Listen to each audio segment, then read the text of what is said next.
6:37, coming at you live from Austin, Texas. Surrounded by what sounds like a lot of very aggressive birds. Don't worry, I've got the situation in hand, keeping it under control. Gotta load this view. $1 million view, surrounded by houses.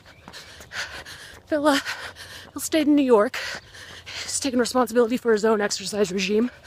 At a certain point, gotta cut the cord. The baby try and thrive outside the womb. Outfit today, well, a little bit of a rock and roll shirt, a skull and crossbones. No danger ahead.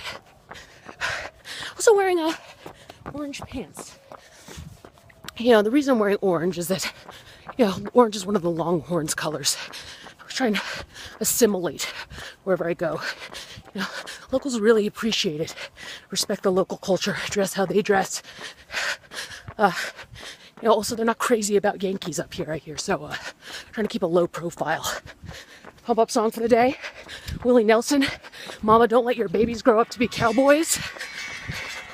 Here we go.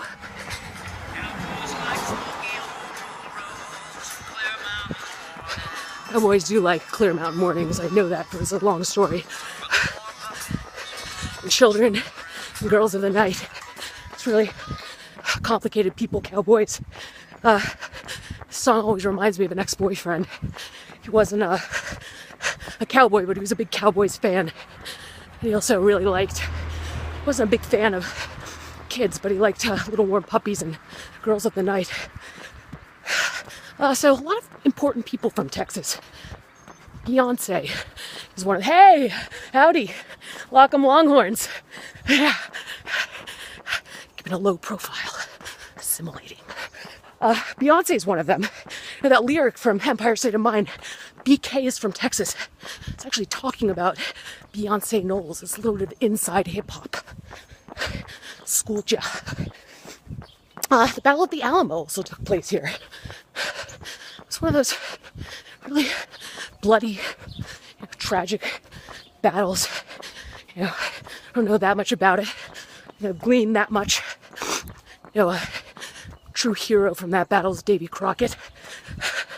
So I don't really know much about him, but he wore one of those raccoon skin hats. It's just, you know, if I'm going into battle and I see someone wearing one of those, I'll talk about intimidating.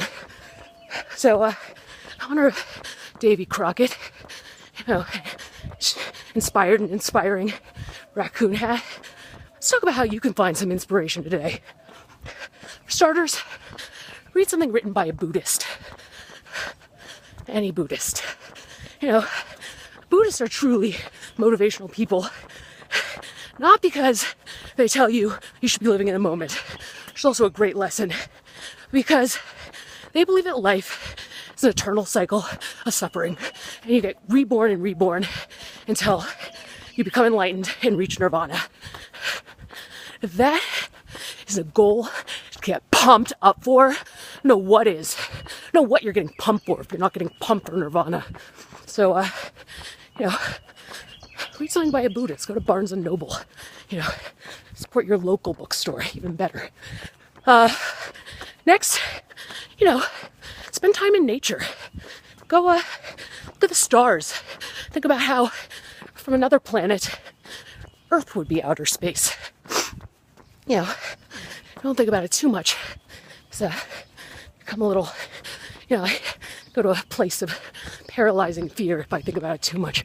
But, you know, a little bit is okay. And, you know, trees, very inspiring. I can sit in front of a tree and just contemplate the fact it's been here for years before I was, continue to be here for years after I'm gone.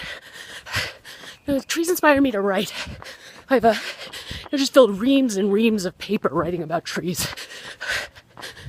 Third, use art for inspiration.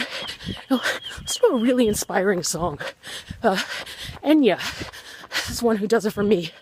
You know, and go see a piece of inspiring art. I happen to be fond of the geometric shapes. It's really does get me going. But you know, find what works for you. And finally, most importantly, to fuel the inspiration, always remember to eat protein all day.